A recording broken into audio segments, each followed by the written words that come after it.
నెల్లూరు జిల్లా ఉదయగిరి ఉప ఖజానా కార్యాలయంలో ఏసీబీ అధికారులు దాడులు నిర్వహించారు. ఓ ఉపాధ్యాయుడి నుంచి లంచం తీసుకుంటుండగా మమత అనే ఎస్టీఓని అధికారులు రెడ్ హ్యాండెడ్గా పట్టుకున్నారు. ఏరియర్స్ బిల్లుల కోసం వెంగయ్య అనే ఉపాధ్యాయుడి నుంచి మమత 40,000 రూపాయలు లంచం డిమాండ్ చేసింది. 40,000 రూపాయలు మమత అనుచరుడు పవన్ తీసుకుంటుండగా ఏసీబీ అధికారులు పట్టుకున్నారు. అనంతరం కేసు నమోదు చేసి దర్యాప్తు చేపట్టారు.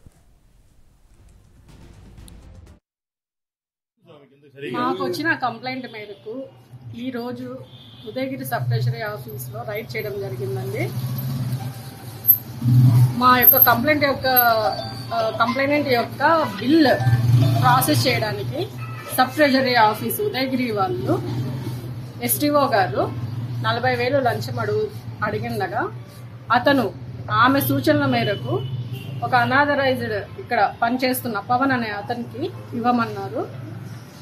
కంప్లైంట్ ఆ విధంగా ఇవ్వడం మూలాన మేము వచ్చి అతన్ని రెడ్ హ్యాండెడ్గా పట్టుకోవడం జరిగిందండి.